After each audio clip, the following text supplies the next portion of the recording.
The sounds of the tools being used stopped. Robie looked at Stone. "Think they're done?" "Possibly, but we need some more information to make sure of what's really going on here." They walked over to the two tellers who sat on the floor tethered together. Stone and Robie knelt down beside them.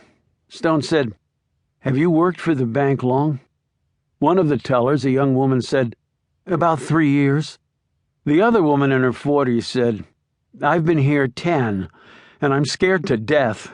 We've never had even a hint of a robbery before."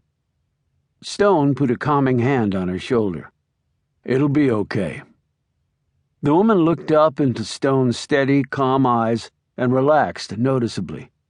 Stone looked like a rock-hard pilot steadying a passenger's nerves while they flew through a storm. "Thank you for saying that," she replied. Stone looked at the door leading into the room and then at the room itself. "Every time I've come here, I've noticed that the configuration of the lobby is very irregular, and there's a large pop-out on the wall over there where you lost more space, and it goes all the way into the lobby." Robie glanced at him and then at the pop-out. "There's a corner of dead space in both places," he said. "On the left side next to the teller stand, and then in here, which is a continuation of that dead space from the lobby." The older teller nodded. "When I first came here, I asked about that. Like you said, it just seemed like a waste of space. I wouldn't have noticed it except my husband is in construction, and I guess I'm more attuned to things like that." "So, what was the reason?" Stone asked. "The way it was explained to me was that when the building was being first constructed, an elevator bank was going in there. But at the last minute they changed the location for it. But they'd already built out the shaft and all.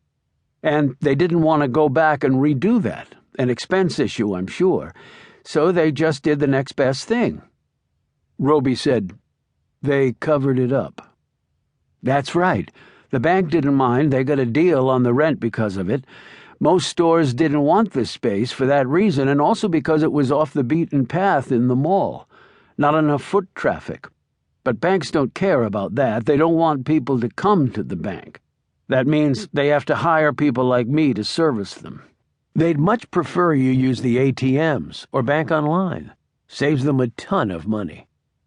"Does it affect all units on this vertical?"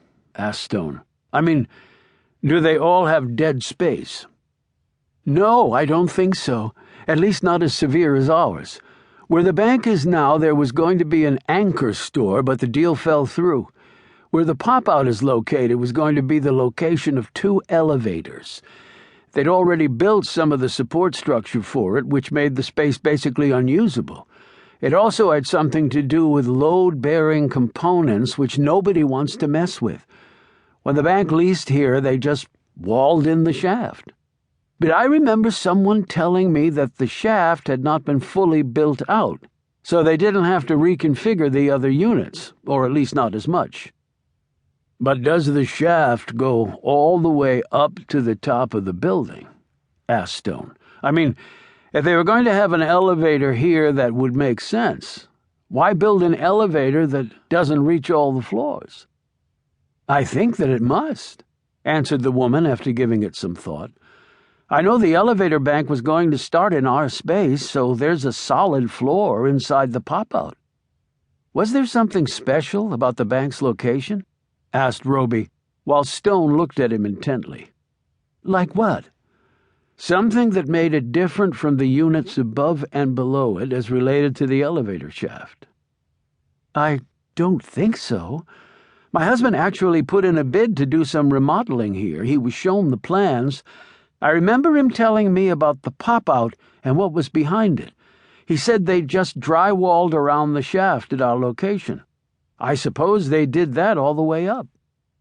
Stone said, "But there must be some reason the robbers chose this space over the others on the vertical. Most other stores don't have armed guards.